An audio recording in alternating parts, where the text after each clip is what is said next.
나이가 들면서 시력이나 청력이 예전 같지 않다고 느낄 때 이걸 그냥 어쩔 수 없는 일이라고만 생각하시나요? 꼭 그렇지만은 않아요. 오늘 저랑 같이 이 변화들을 어떻게 우리 편으로 만들 수 있는지 그 방법을 한번 알아볼게요. 혹시 이런 경험 없으세요? 예전엔 선명했던 색깔이 좀 바래 보이고 주변 사람들 말이 자꾸 웅얼거리는 것처럼 들려서 답답했던 적? 괜찮습니다. 사실 이런 경험들은 우리 몸이 보내는 신호고요. 정말 많은 분들이 겪는 아주 자연스러운 변화의 시작이거든요. 자, 그래서 준비했죠? 앞으로 딱 5단계만 따라오시면 됩니다. 우리 감각의 변화를 이해하고 또 어떻게 관리하고 미래를 준비할 수 있는지 지금부터 하나씩 살펴볼게요. 자, 첫 번째입니다. 우리 감각의 변화. 여기서 제일 중요한 건요.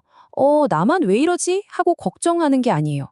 아, 이건 많은 사람들이 겪는 자연스러운 일이구나 하고 편안하게 받아들이는 것. 거기서부터 시작하는 겁니다. 어떤 신호들이 있는지 한번 볼까요? 예를 들어서 시력은 가까운 글씨가 흐릿하게 보인다거나 색이 좀 칙칙해 보인다거나 이런 식으로요. 청력은 또 어때요? 시끄러운 데 가면 대화가 잘 안 들리고 자꾸 네? 뭐라고요? 하고 되묻게 되죠. 근데 문제는 이런 변화들이 너무 서서히 오다 보니까 대수롭지 않게 넘기기 쉽다는 거예요. 실제로 통계를 보면요, 노년층 3분 중 1분은 청력 저하를 겪으신데요. 이게 얼마나 흔한 일인지 아시겠죠? 그러니까 지금 겪고 계신 변화가 절대 이상한 게 아니라는 겁니다. 지극히 정상적인 과정이에요. 그럼 이제 우리가 뭘 할 수 있을지 알아봐야겠죠? 두 번째, 바로 능동적인 자가 관리입니다. 생각보다 아주 간단한 습관들로 우리 감각을 지킬 수 있거든요. 한번 알아볼게요. 재미있는 눈 운동 하나 알려드릴게요. 이름하여 시계 운동인데요. 간단해요. 머리는 가만히 놔두고 눈동자만으로 시계바늘처럼 천천히 원을 그리는 거예요. 어때요? 쉽죠? 이게 평소에 잘 안 쓰는 눈 근육을 자극해주는 아주 좋은 방법이거든요. 스마트폰 보느라 지친 우리 눈에 잠깐씩 휴식을 주는 거죠. 노안이라는 말 다들 한 번쯤은 들어보셨을 거예요. 맞아요. 나이가 들면 돋보기를 찾게 되는 바로 그 이유죠. 근데 여기서 중요한 건 노안이 무슨 큰 병이 아니라는 거예요. 그냥 우리 눈의 수정체가 예전만큼 말랑말랑하지 않게 되면서 가까운 게 잘 안 보이는 아주 자연스러운 현상일 뿐입니다. 자, 그럼 우리 감각을 건강하게 지키려면 뭘 해야 할까요? 핵심 습관 몇 가지 알려드릴게요. 밖에 나갈 땐 선글라스 꼭 챙기시고요. 식탁은 알록달록한 채소나 녹색 잎채소처럼 항산화 성분이 듬뿍 든 음식으로 채워주세요. 그리고 당뇨나 고혈압 있으시면 관리 잘 하시는 거, 또 금연하는 거. 이건 뭐 두말하면 잔소리죠. 이런 작은 습관 하나하나가 모여서 정말 큰 차이를 만들어냅니다. 자, 이제 세 번째 파트로 넘어가 볼까요? 다행히도 현대의학과 기술이 정말 눈부시게 발전했거든요. 우리에게 어떤 놀라운 해결책들이 있는지 한번 살펴보시죠. 백내장 수술 많이들 들어보셨죠? 이 수술의 핵심이 바로 인공수정체인데요. 요즘엔 이게 그냥 한 종류가 아니에요. 마치 안경을 맞추는 것처럼 내 생활 패턴에 딱 맞는 렌즈를 고를 수가 있어요. 예를 들어, 나는 운전을 많이 하니까 먼 곳이 선명했으면 좋겠다 하면 그에 맞는 렌즈를, 아니다, 나는 안경 쓰는 게 너무 귀찮다 하면 모든 거리에서 잘 보이는 렌즈를 선택할 수 있는 거죠. 정말 맞춤형 시대가 된 거예요. 자, 이번엔 청력익인데요. 인공지능 보청기, 이거 정말 대단합니다.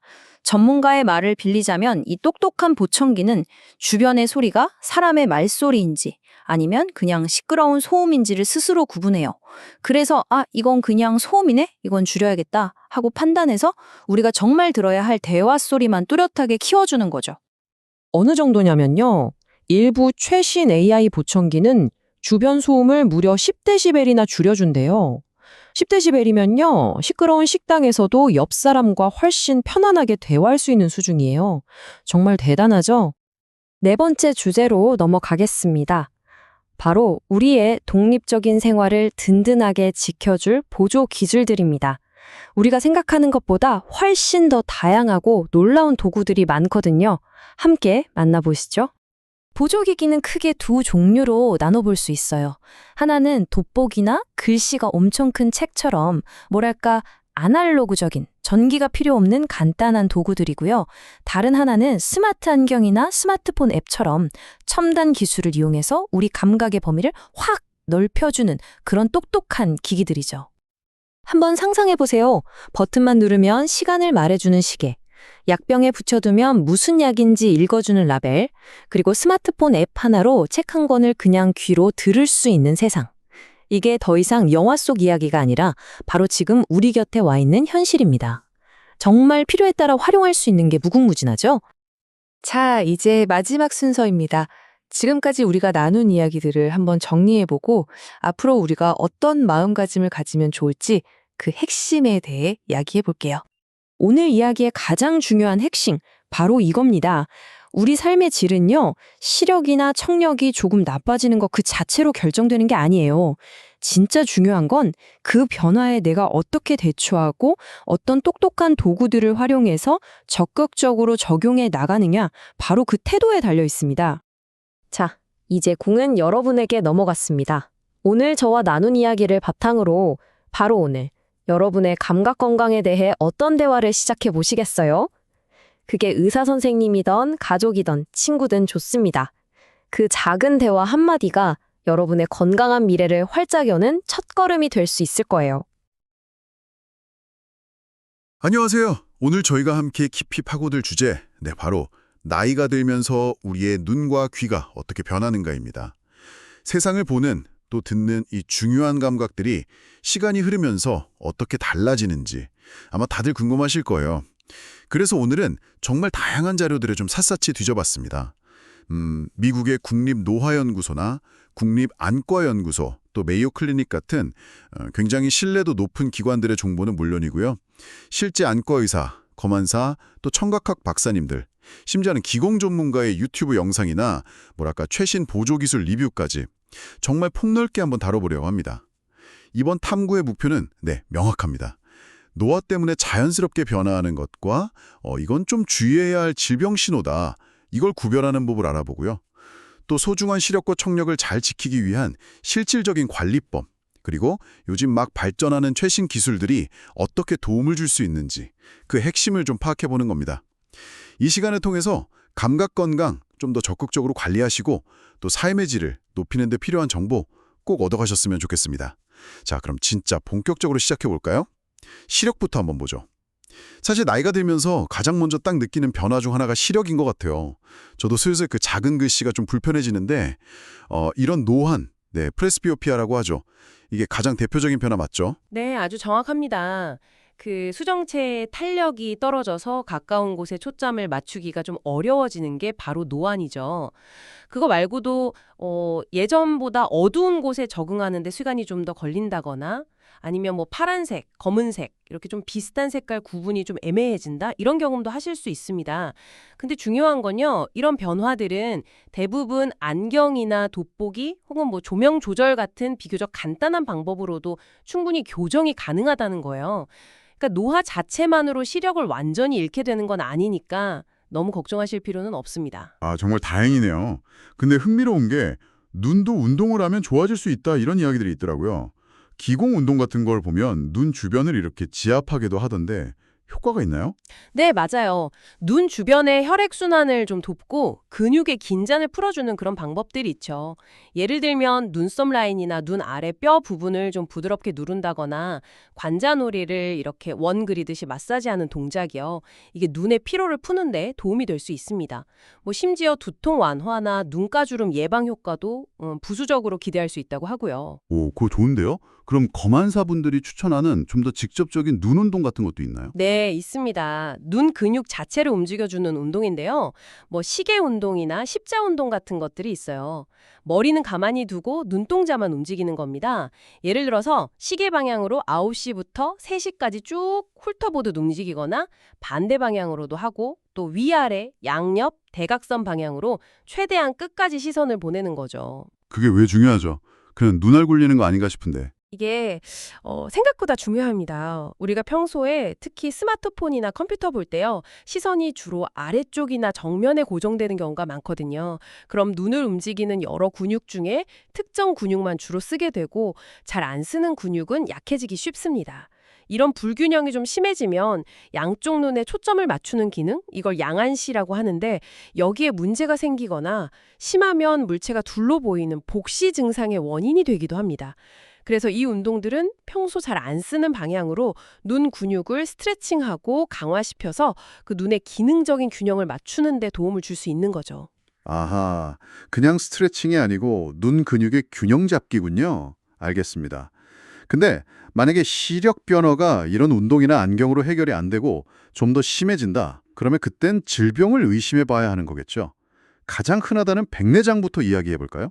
네, 백내장. 노화와 관련된 가장 대표적인 안과 질환이라고 할 수 있습니다. 우리 눈 속에 있는 투명한 렌즈, 즉 수정체 있잖아요. 그게 뿌옇게 혼탁해지는 병이죠. 나이가 들면서 수정체 속 단백질이 변성되고 뭉치는 게 가장 큰 원인이긴 한데요. 근데 자외선에 오래 노출되거나 흡연, 당뇨병 같은 전신질환, 아니면 스테로이드 계열 약물 복용 같은 것도 백내장 발생 위험을 높이거나 진행을 좀 빠르게 할 수 있습니다. 증상은 어떤가요? 그냥 뿌옇게만 보이는 건가요? 일단 시야가 안개가 낀 것처럼 흐릿하거나 뿌옇게 보이는 게 가장 흔한 증상이고요. 사물이 여러 개로 겹쳐 보이는 복시가 나타나기도 하고 밤에 가로등이나 자동차 불빛이 유난히 번져 보인다거나 또 색깔이 예전보다 좀 바래 보이거나 누렇게 보이는 증상 이런 걸 느끼는 분들도 많습니다. 그럼 치료는 어떻게 하나요? 혹시 약으로 좋아질 수도 있나요? 그게 좀 아쉽게도요. 현재까지는 백내장을 약물로 되돌리거나 멈추게 하는 그런 확실한 방법은 없습니다. 그래서 근본적인 치료는 수술이 유일하다고 보시면 됩니다. 그 혼탁해진 원래 수정체를 제거하고 그 자리에 깨끗한 인공수정체, IOL이라고 하죠. 그걸 넣어주는 방식입니다. 인공수정체 종류가 엄청 많다고 들었어요. 근데 이거 뭘 골라야 할지 되게 복잡할 것 같은데요? 맞습니다. 기술이 발전하면서 선택지가 정말 다양해졌어요. 크게 보면 특정 거리 하나, 보통은 먼 거리에 초점을 맞추는 단초점 렌즈가 있고요. 그리고 먼 거리랑 가까운 거리 혹은 중간 거리까지 여러 거리를 안경 없이 잘 보게 해주는 다초점 렌즈. 또 초점 맞는 거리가 좀 더 자연스럽게 확장된 연속 초점, 이도프 렌즈라고도 하죠. 이런 것들이 있습니다. 그리고 난시가 있다면 난시 교정 기능이 추가된 렌즈, 토릭 렌즈라고 하는데 이걸 선택해야 하고요. 와, 진짜 복잡하네요. 그럼 어떤 렌즈가 제일 좋은 건가요? 사실 제일 좋은 렌즈라는 건 없습니다. 각자 장단점이 꽤 뚜렷해서 본인의 생활 방식이나 필요에 제일 잘 맞는 렌즈를 선택하는 게 중요해요. 예를 들어서 파노픽스 같은 최신 다초점 렌즈는 잘 맞으면 정말 안경 없이 거의 모든 거리에서 생활할 수 있다. 이런 큰 장점이 있지만 일부 한 4% 정도에서는 밤의 빛 번짐이나 달무리 현상을 경험할 수도 있고요. 단초점 렌즈보다는 비용도 좀 더 비쌉니다. 반면에 단초점 렌즈는 빛 번짐 같은 부작용은 거의 없고 시력의 질이 아주 깨끗해요. 하지만 초점이 맞춰진 거리 외에는 안경, 주로 돋보기가 필요하죠. 결국 선택의 문제군요. 안경을 벗는 편리함이냐? 아니면 빛번짐 없는 선명함이냐? 이 사이에서 고민해야 하는 거네요. 그래서 수술 전에 의사 선생님하고 충분히 상의해서 어떤 렌즈가 나한테 맞을지, 그리고 내 눈에 맞는 도수를 얼마나 정확하게 계산해서 넣는지, 이게 수술 후 만족도를 결정하는 핵심이라고 할 수 있습니다. 혹시 미래에는 수술 말고 다른 치료법이 나올 가능성? 이런 것도 있을까요? 네, 아주 흥미로운 연구가 진행 중인데요. 라노스테롤이라는 물질을 이용한 안약이 동물 실험에서 그 백내장으로 혼탁해진 수정체를 다시 맑게 만드는 효과를 보여서 큰 주목을 받았습니다. 현재 사람을 대상으로 한 임상시험이 진행 중인 걸로 알려져 있는데 만약 이게 성공해서 상용화된다면 정말 백내장 치료의 패러다임 자체가 바뀔 수도 있겠죠. 다만 아직은 시간이 좀 더 필요해 보입니다. 와, 안약으로 백내장을 치료한다니. 정말 기대되네요. 자, 백내장 말고 또 조심해야 할 노인성 안과 질환, 황반변성도 많이 들어봤어요. 이거는 어떤 건가요? 네, 황반변성도 노인 실명의 주요 원인 중 하나로 아주 중요합니다. 망막 중심부에 있는 황반이라는 부위에 문제가 생기는 건데요. 크게 건성과 습성 이렇게 두 가지 형태가 있습니다. 건성은 노폐물, 드루젠이라고 하는데요. 그게 쌓이면서 서서히 시력이 나빠지는 형태고요. 습성은 황반 아래에 비정상적인 혈관이 자라나서 출혈이나 부종을 일으켜서 시력이 급격하게 떨어지는 형태입니다. 습성이 더 위험한 건가요, 그럼? 네, 습성 황반 변성은 진행 속도가 빠르고 시력 손상이 심각할 수 있습니다. 하지만 다행히 눈에 직접 주사를 맞는 치료, 항혈관 내피성 장인자 주사라고 하는데요. 이 치료를 통해서 병의 진행을 억제하거나 시력을 개선할 수도 있어요. 그래서 조기 발견이 정말 중요합니다. 집에서 간단히 해볼 수 있는 자가검진법이 있는데 암술러 격자라고 하는 바둑판 모양의 그림을 이용하는 겁니다. 아, 그 격자무늬 그림이요. 저 본 적 있어요. 그걸 어떻게 활용하는 거죠? 네, 한쪽 눈을 가리고 다른 쪽 눈으로 격자의 가운데 점을 딱 보면서요. 선들이 곧게 보이는지 아니면 혹시 휘거나 변형시라고 하죠. 아니면 끊겨 보이거나 특정 부분이 까맣게 가려져 보이는 곳, 암점이라고 하는데 그런 곳은 없는지 확인하는 겁니다. 마치 창문 격자나 타일선이 휘어 보이는 느낌이 들 수 있어요. 만약 그런 증상이 나타나면 즉시 안과 검진을 받아보는 것이 좋습니다. 그리고 소리 없는 시력도둑이라고 불리는 녹내장도 빼놓을 수 없죠. 이건 주로 안압이 높아지면서 시신경이 서서히 손상돼서 시야가 주변부부터 점차 좁아지는 병입니다. 이게 초기에는 증상이 거의 없어서 본인이 알아차리기가 참 어렵거든요. 그래서 정기적인 안과 검진이 필수적입니다. 특히 55세 이상이거나 흑인, 아시아계, 히스패닉계 혈통이거나 가족 중에 녹내장 환자가 있는 경우, 그리고 당뇨병이나 고혈압이 있는 분들은 발병 위험이 더 높으니까 더욱 주의해야 합니다. 증상이 없다니. 그게 더 무서운데요? 그렇죠. 근데 드물지만 급성 폐쇄각 녹내장이라고 해서 갑자기 안압이 확 올라가는 경우가 있습니다. 이때는 심한 눈통증이랑 두통, 메스꺼움, 구토, 시력 저하 같은 증상이 갑자기 나타나는데 이건 정말 응급 상황이니까 즉시 병원 치료를 받아야 합니다. 알겠습니다. 아, 생각보다 눈 건강을 위협하는 요인들이 정말 많네요. 근데 의외로 안구 건조증도 시력에 영향을 줄 수 있다고요?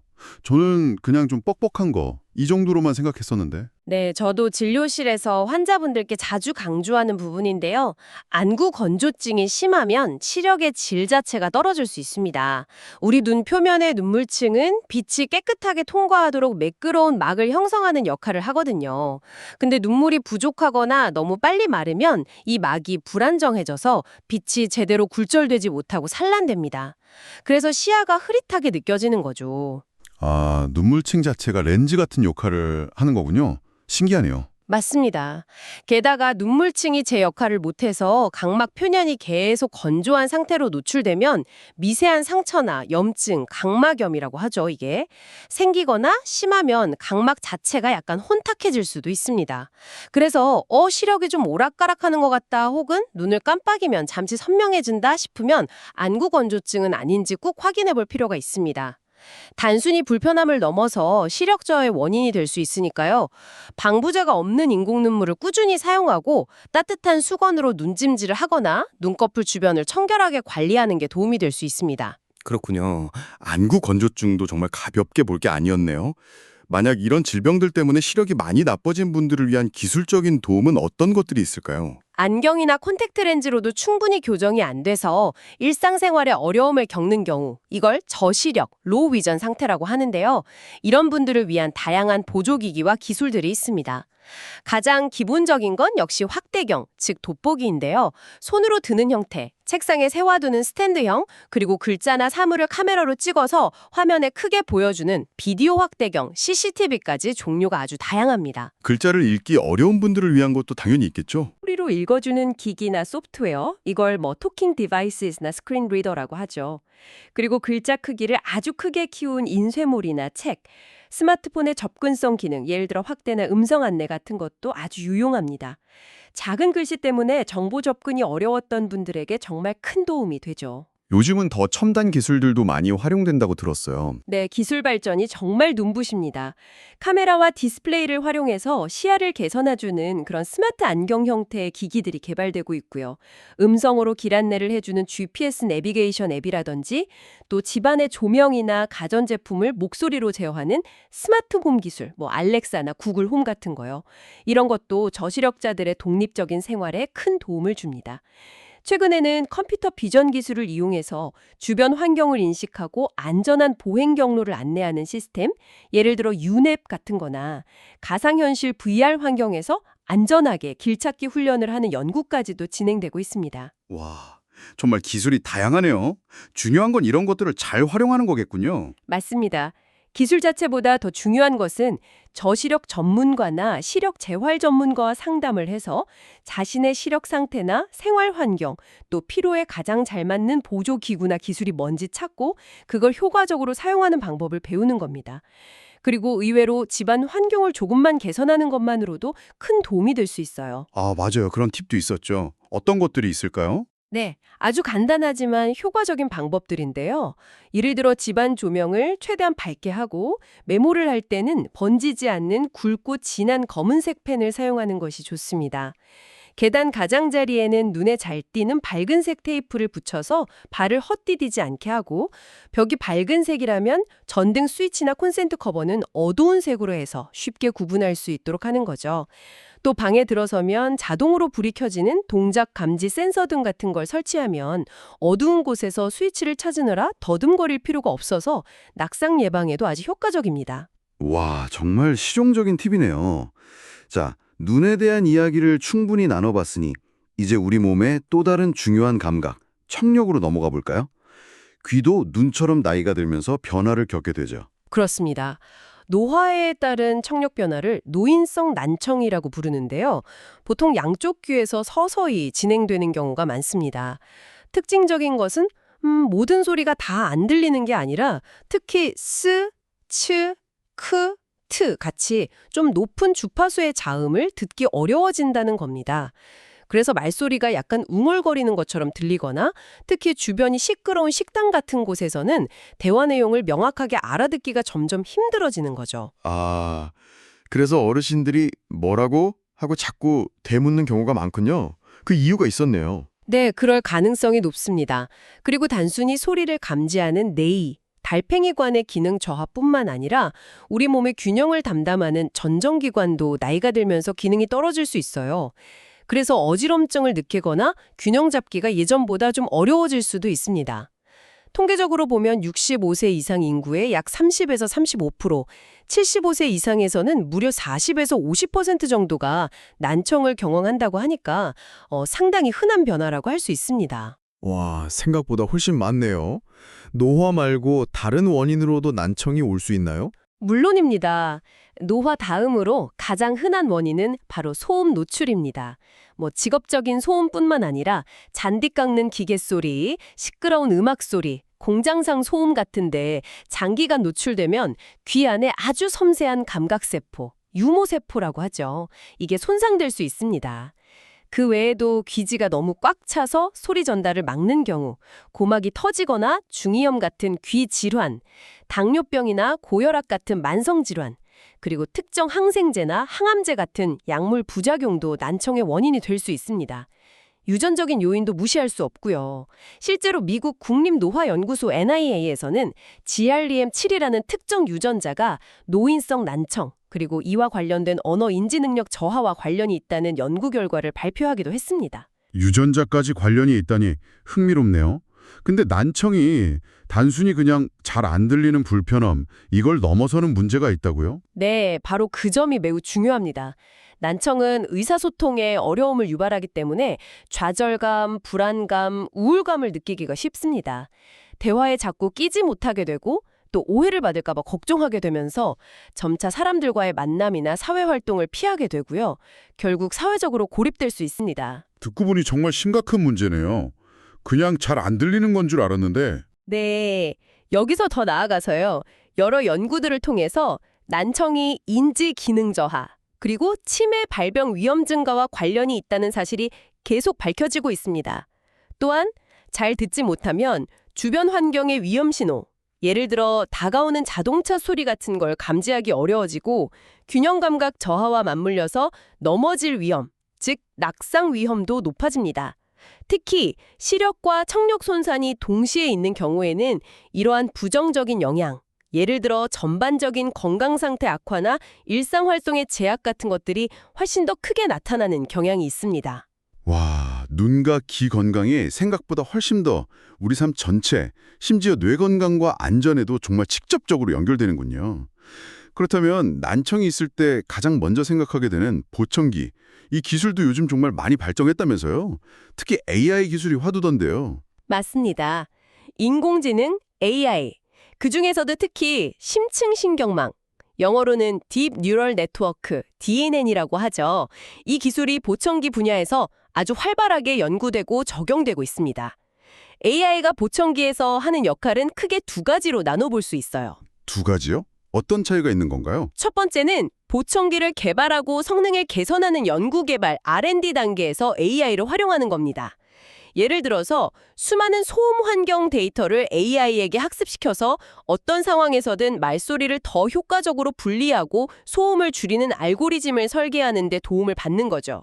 이런 방식의 AI 활용은 사실상 요즘 나오는 대부분의 디지털 보청기 개발 과정에 어느 정도는 적용되고 있다고 볼 수 있습니다. 아, 그러니까 보청기 자체를 더 똑똑하게 만드는데 AI가 쓰이는 거군요.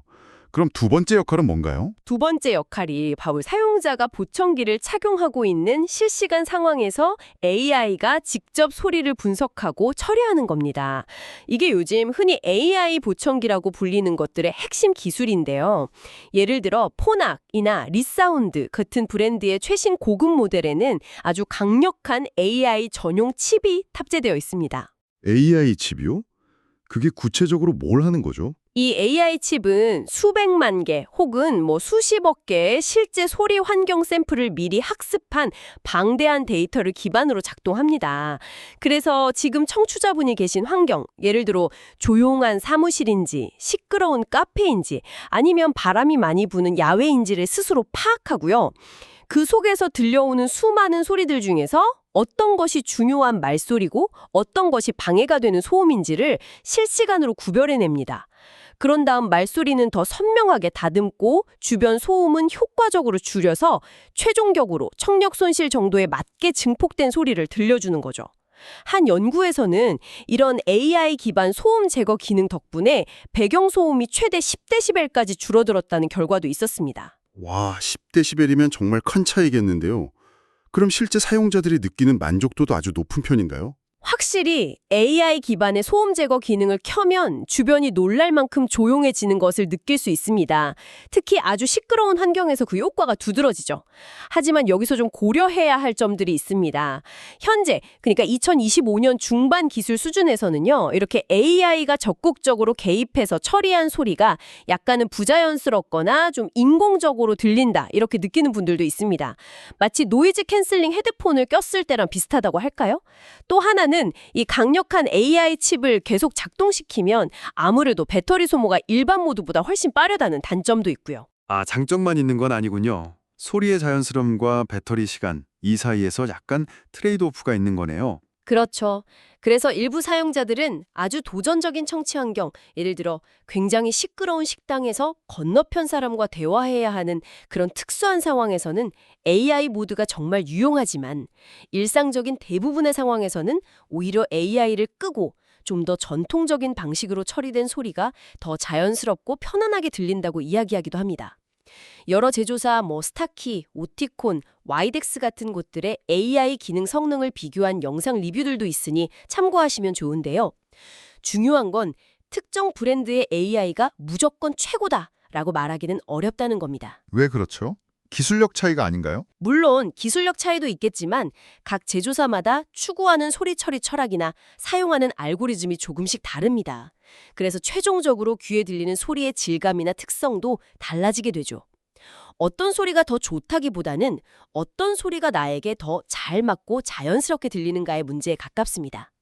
그래서 반드시 청각 전문가와 상담하고 여러 제품을 직접 착용해서 다양한 환경에서 들어보면서 신중하게 결정하는 것이 중요합니다. 네, 정말 중요한 포인트네요.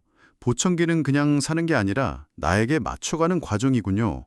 AI 말고 또 주목할 만한 최신 기능들이 있을까요? 네, 최근 보청기들은 연결성, 커넥티비티가 크게 강화되고 있습니다.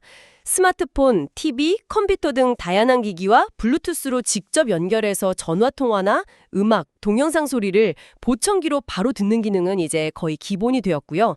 더 나아가서 차세대 블루투스 오디오 표준인 LE 오디오, 나 공공장소 등에서 여러 사람에게 동시에 소리를 전송할 수 있는 오라캐스트 방송 기능을 지원하는 모델들이 속속 등장하고 있습니다.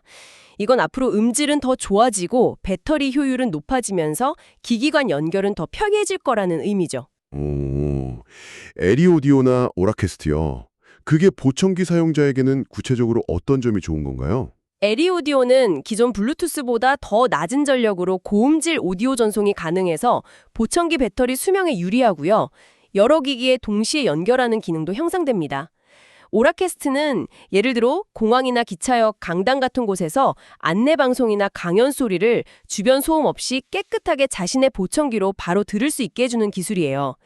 아직은 좀 인프라 구축이 필요하지만 앞으로 난청인들의 공공장소 청취 환경을 획기적으로 개선할 잠재력이 있습니다. 와, 정말 편리해지겠네요. 그 외에 좀 더 특별한 기능들도 있다고요? 네, 일부 제조사, 예를 들어 스타키 같은 곳에서는 보청기 안에 센서를 내장해서 착용자가 넘어졌을 때, 즉 낙상을 감지해서 미리 지정된 보호자에게 자동으로 알림을 보내주는 기능을 제공합니다. 또 균형 감각 훈련을 돕는 앱과 연동되거나 심지어 실시간으로 외국어를 통역해주는 기능까지 탑재된 모델도 있습니다. 이건 보청기가 아니라 거의 스마트 기기인데요? 그렇죠. 점점 더 다기능화되고 있습니다. 그래서 보청기를 선택할 때는 보통 기술 수준, 테크놀로지 레벨이라는 등급을 고려하게 되는데요. 이 등급이 높을수록 더 많은 기능이 탑재되어 있고 다양한 소음 환경에 맞춰서 더 정밀하게 소리를 조절, 즉 피팅할 수 있는 폭이 넓어집니다. 물론 가격도 같이 올라가지만요. 일반적으로는 예산이 허락하는 범위 내에서 가능한 가장 높은 기술 수준의 제품을 선택하는 것이 다양한 상황에서 더 만족스러운 청취 경험을 얻을 가능성이 높다고 조언합니다. 그리고 보청기 외에도 청력 손실이 있는 분들의 일상생활을 돕는 다양한 보조 청취 장치, 어시스티브 리스닝 디바이스, ALD들이 있다는 것도 기억해 두시면 좋습니다. 예를 들어 전화벨 소리나 말소리를 아주 크게 증폭시켜주는 전화기, TV 소리를 무선으로 보청기나 헤드폰으로 직접 보내주는 장치, 혹은 아기 울음소리나 초인종, 화재 경보기 소리를 진동이나 번쩍이는 불빛 같은 시각적인 신호로 바꿔서 알려주는 시스템 등이 있습니다. 개인의 필요에 따라서 이런 보조장치들을 보청기와 함께 활용하면 훨씬 더 편리하고 안전한 생활이 가능해지죠. 오늘 정말 눈과 귀에 대한 깊이 있는 이야기를 나눴네요. 노화에 따른 시력과 청력의 자연스러운 변화부터 또 주의해야 할 질환들, 그리고 이를 관리하고 극복하기 위한 운동법, 최신 인공수정체와 AI 보청기, 다양한 보조 기술까지 정말 폭넓게 짚어봤습니다. 오늘 이야기에서 가장 중요한 핵심, 뭐라고 정리할 수 있을까요? 감각의 변화는 누구에게나 찾아오는 자연스러운 과정이지만 이걸 어쩔 수 없지 하고 방치해서는 안 된다는 점입니다. 앞서 계속 이야기했듯이 시력과 청력 손상은 단순히 보고 듣는 불편함을 넘어서 우리의 정신건강, 그러니까 우울감이나 고립감, 또 인지기능, 치매 위험 증가 같은 거죠. 그리고 신체적 안전, 낙상 위험 같은 데까지 심각한 영향을 미칠 수 있기 때문입니다. 맞아요. 오늘 이야기를 쭉 들어보니까 눈 건강, 귀 건강 관리가 그냥 뭐 하면 좋은 것 이게 아니라 전반적인 건강과 행복한 노후를 위한 필수적인 투자다 이런 생각이 드네요. 정확합니다. 그래서 정기적인 검진을 통해서 내 눈과 귀의 상태를 꾸준히 확인하고 자외선 차단이나 소음 노출 줄이기, 건강한 생활 습관 같은 예방적인 노력을 기울이는 것이 무엇보다 중요합니다. 그리고 필요하다면 백내장 수술 시 내 라이프 스타일에 맞는 인공수정체를 신중하게 선택하고 내 청력 상태와 생활 환경에 최적화된 최신 보청기나 보조기기의 도움을 적극적으로 활용하는 것이 현명한 방법입니다. 기술의 혜택을 누리는 것을 너무 주저할 필요는 없어요. 네, 오늘 저희의 이야기가 청취자분들의 소중한 눈과 귀 건강을 다시 한번 돌아보고 더 나은 관리 계획을 세우는데 작은 영감이 되었기를 바랍니다. 마지막으로 이런 질문을 던져보고 싶네요. 오늘 나눈 이야기들 중에서 나의 눈과 귀 건강을 위해 바로 지금 시작할 수 있는 작은 실천 한 가지는 무엇일까요? 너무 거창한 계획이 아니어도 좋습니다. 혹은 조금 더 나아가서 빠르게 발전하는 AI 같은 기술이 미래에는 단순히 감각을 보조하는 것을 넘어서 어쩌면 우리의 감각 능력을 향상시키는 수준까지 발전할 수 있을지, 그렇게 된다면 우리가 세상을 경험하는 방식 자체가 어떻게 바뀔 수 있을지 한번 상상해보는 것은 어떨까요? 오늘 저희와 함께 이 흥미로운 여정에 동참해 주셔서 감사합니다. 다음번에도 여러분의 지적 호기심을 채워줄 깊이 있는 이야기로 다시 찾아뵙겠습니다. 나이가 들면서 시력이나 청력이 예전 같지 않다고 느낄 때 이걸 그냥 어쩔 수 없는 일이라고만 생각하시나요? 꼭 그렇지만은 않아요. 오늘 저랑 같이 이 변화들을 어떻게 우리 편으로 만들 수 있는지 그 방법을 한번 알아볼게요. 혹시 이런 경험 없으세요? 예전엔 선명했던 색깔이 좀 바래 보이고 주변 사람들 말이 자꾸 웅얼거리는 것처럼 들려서 답답했던 적? 괜찮습니다. 사실 이런 경험들은 우리 몸이 보내는 신호고요. 정말 많은 분들이 겪는 아주 자연스러운 변화의 시작이거든요. 자, 그래서 준비했죠? 앞으로 딱 5단계만 따라오시면 됩니다. 우리 감각의 변화를 이해하고 또 어떻게 관리하고 미래를 준비할 수 있는지 지금부터 하나씩 살펴볼게요. 자, 첫 번째입니다. 우리 감각의 변화. 여기서 제일 중요한 건요. 나만 왜 이러지? 하고 걱정하는 게 아니에요.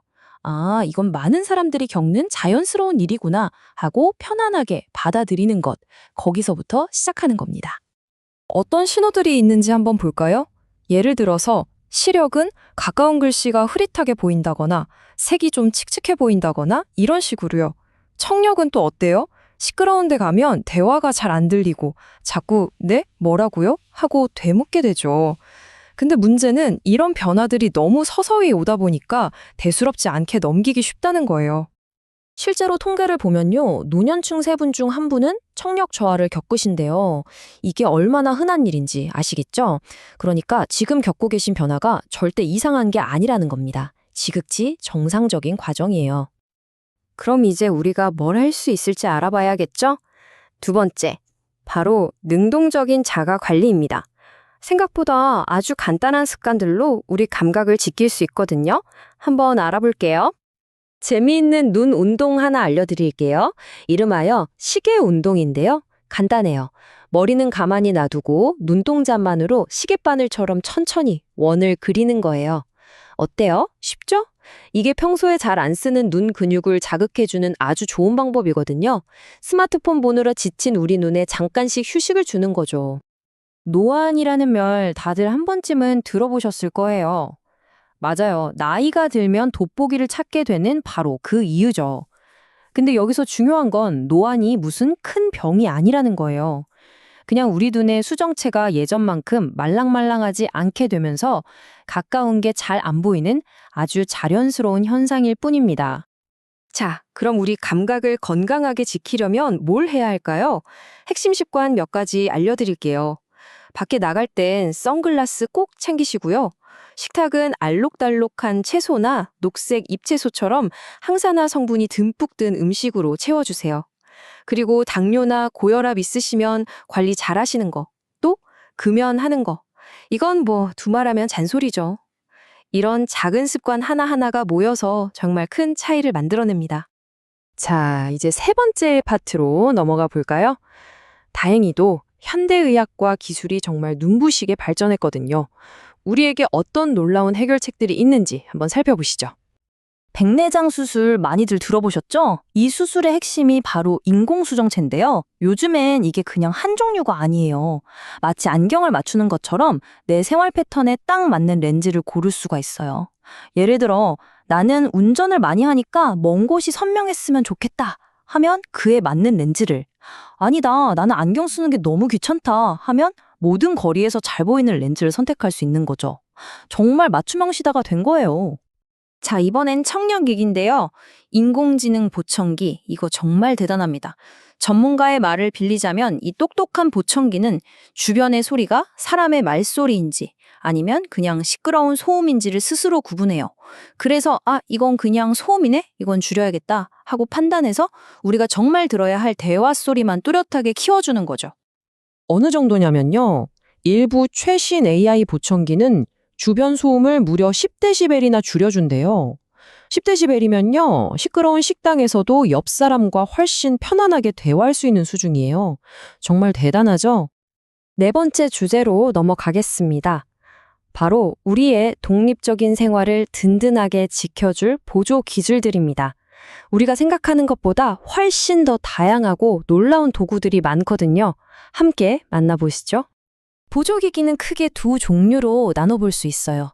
하나는 돋보기나 글씨가 엄청 큰 책처럼 뭐랄까 아날로그적인 전기가 필요 없는 간단한 도구들이고요. 다른 하나는 스마트 안경이나 스마트폰 앱처럼 첨단 기술을 이용해서 우리 감각의 범위를 확 넓혀주는 그런 똑똑한 기기들이죠. 한번 상상해보세요. 버튼만 누르면 시간을 말해주는 시계, 약병에 붙여두면 무슨 약인지 읽어주는 라벨, 그리고 스마트폰 앱 하나로 책 한 권을 그냥 귀로 들을 수 있는 세상. 이게 더 이상 영화 속 이야기가 아니라 바로 지금 우리 곁에 와 있는 현실입니다. 정말 필요에 따라 활용할 수 있는 게 무궁무진하죠? 자, 이제 마지막 순서입니다. 지금까지 우리가 나눈 이야기들을 한번 정리해보고 앞으로 우리가 어떤 마음가짐을 가지면 좋을지 그 핵심에 대해 이야기해볼게요. 오늘 이야기의 가장 중요한 핵심, 바로 이겁니다. 우리 삶의 질은요, 시력이나 청력이 조금 나빠지는 것 그 자체로 결정되는 게 아니에요. 진짜 중요한 건 그 변화에 내가 어떻게 대처하고 어떤 똑똑한 도구들을 활용해서 적극적으로 적용해 나가느냐, 바로 그 태도에 달려 있습니다. 자, 이제 공은 여러분에게 넘어갔습니다.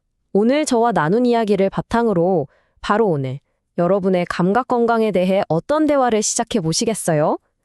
그게 의사 선생님이던 가족이던 친구든 좋습니다. 그 작은 대화 한마디가 여러분의 건강한 미래를 활짝 여는 첫걸음이 될 수 있을 거예요.